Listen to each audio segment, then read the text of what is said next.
kita ini kan banyak yang pintar gitu ya. Cuma untuk menunjukkan kepintaran kita itu dari mana? Kemungkinannya cuma dua.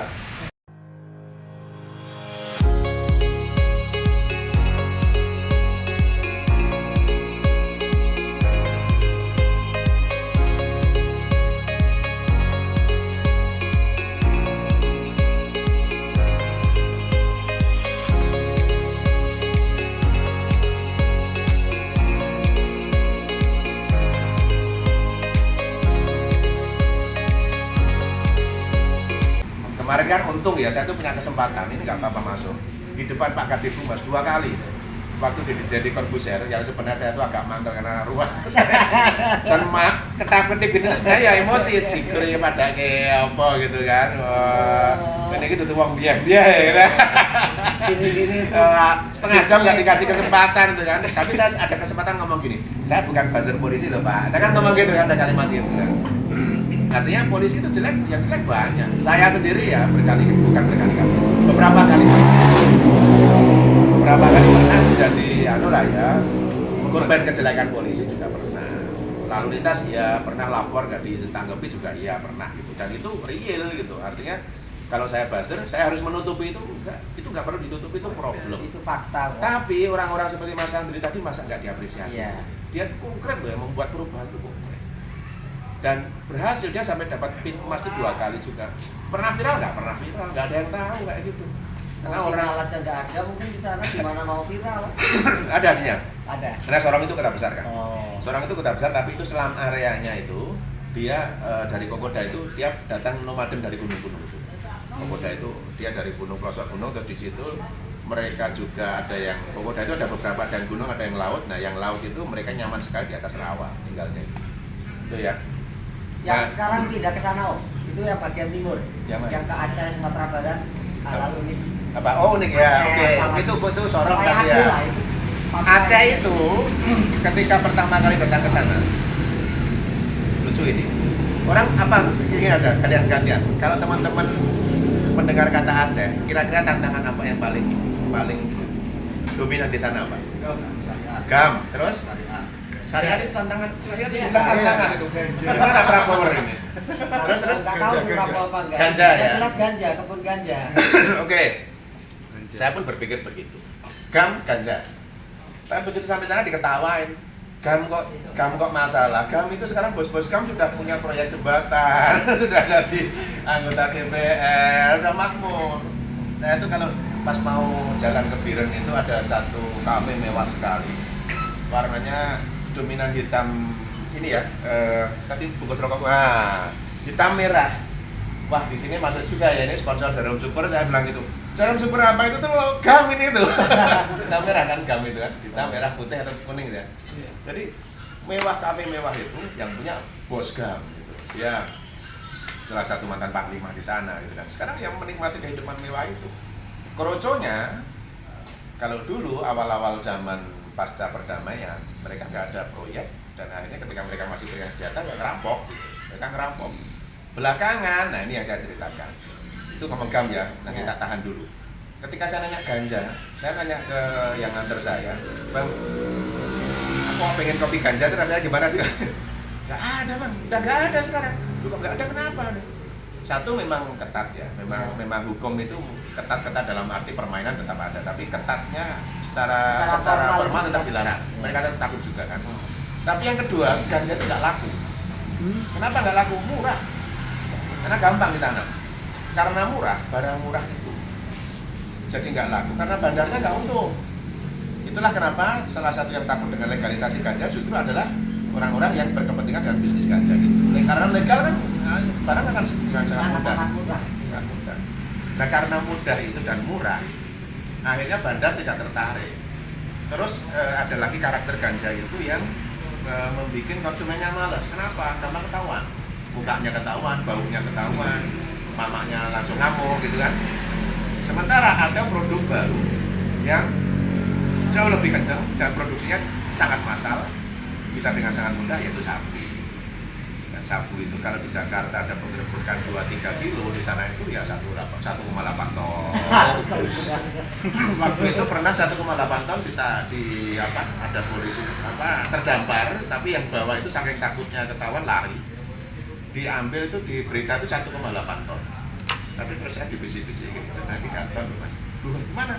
Ya waktu kita ngangkat itu, kami minta tolong warga. Sama warga dibawa lari.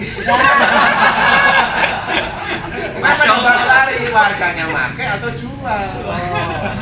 Nah, inilah yang terjadi. Jadi di Aceh itu karakter khasnya itu adalah geografis. Di sana itu kan Selat Malaka sebelahnya. Di sebelah ujung itu Laut Andaman, dia pertemuan antara banyak negara, Malaysia, Thailand. Dari sana itu bahkan Sri Lanka, ujungnya Cina. Dan itu jalur yang sangat strategis untuk pintu masuk apapun. Sedangkan di garis pantai, terutama garis pantai timur Aceh yang dekat Selat Malaka itu, kan kalau gini Pulau Sumatera kan di sini ya. Di garis ini tuh Aceh itu banyak punya sungai kecil, namanya Krung ya. Krung kalau istilahnya sana, Krung tulisannya. Dan tiap sungai kecil itu kan ada muara-muara kecilnya itu. Nah muara-muara kecil itu sulit sekali dipantau. Jadi ada 3 dan Tamiang, Biren, sama satu lagi Aceh Timur. Nah 3 tempat itu menjadi pintu masuk ganja yang gila-gilaan. Dan itu sangat sulit dipantau sampai akhirnya banyak sekali kota atau kampung itu yang benar-benar sama ganja itu udah kayak kita sama rokok. Kalau dulu bukan sabu ganja, sabu. Jadi di Biren itu sampai dikatakan begini, saya datang ke Biren itu 5 jam dari Aceh, dari Banda Aceh. Terus ketemu di satu kampung kampung tangguh narkoba. Jadi dulu itu kan Kapolri mencanangkan kampung tangguh untuk melawan COVID kan ya, kampung tangguh. Tapi terus kemudian ketika COVID sudah mereda, kampung tangguhnya itu disuruh diperintahkan untuk ini menghadapi tantangan lokal. Jadi akhirnya kampung tangguhnya di situ kampung tangguh anti narkoba. Nah, tak tanya, ini nama Cot Bada. Ini kampung Cot Bada ini kok dijadikan kampung tangguh anti narkoba? Alasannya apa? Apa kriterianya? Jawabannya gini, karena di kampung kami masih sebatas pemakai, Bang. Sebab semua kampung yang lain bandar. Nah, saat itu saya sampai nggak masuk di akal saya gitu. Jadi satu kayak jadi ada sabu itu pakai 30 ribuan anak-anak SMP jajan.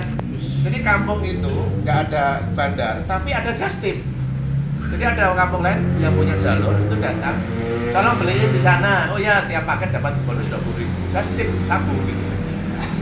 Nggak ada satu hal yang nggak masuk akal di situ. Apa? Aceh identik dengan syariah.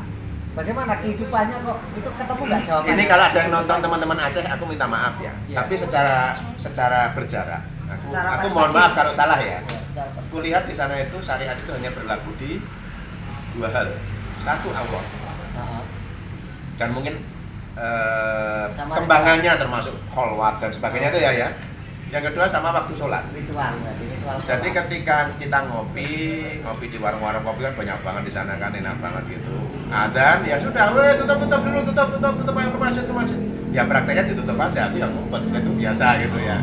Jadi syariat di Aceh yang paling kerasa ya, kalau yang di level regulasi aku nggak ngerti ya, tapi yang paling kerasa oleh masyarakat sehari-hari itu Allah. Karena aku jalan mau jogging keluar pakai celana pendek juga gak boleh. Tapi sabu gitu, mana?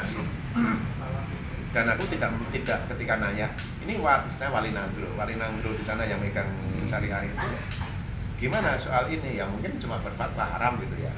Nggak ngerti sih ya. Khilafiyah itu kayaknya. Ya enggak lah, itu tetap haram. Cuman nggak ada yang bisa diperbuat gitu.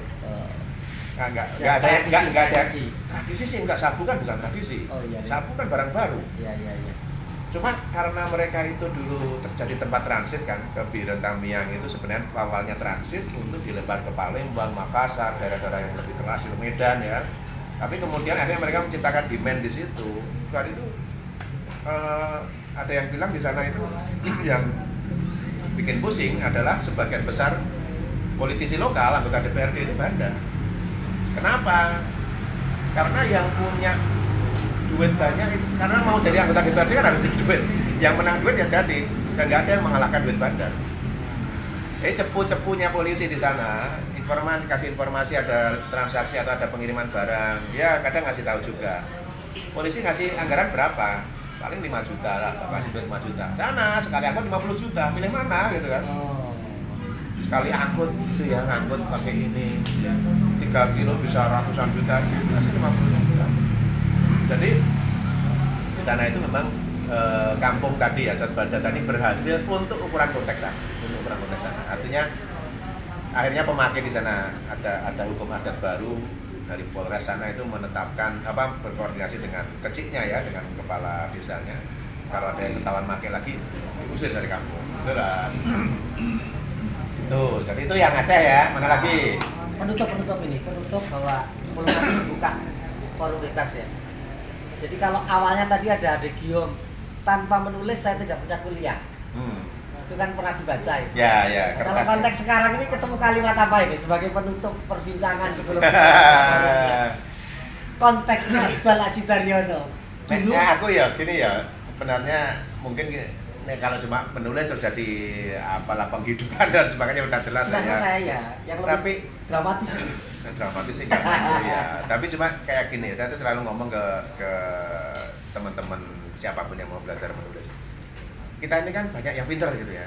Cuma untuk menunjukkan kepintaran kita itu dari mana? Kemungkinannya cuma 2. Bicara sama menulis. Untuk bicara, orang kan nggak dikasih panggung nggak akan bicara kan. Coba bicara di mana? Paling masa berdiri di lampu merah kan nggak mungkin kan. Di Kelapa University bisa. Tapi nggak sembarangan juga dan terbatas siapapun berapa coba. 11 tahun berapa? Ya 30 kan? Enggak kan. Nah, artinya kan ada sekarang ini kita punya ruang yang cukup luas untuk menunjukkan kapasitas diri kita dan salah satu yang strategis ya memang masih menulis.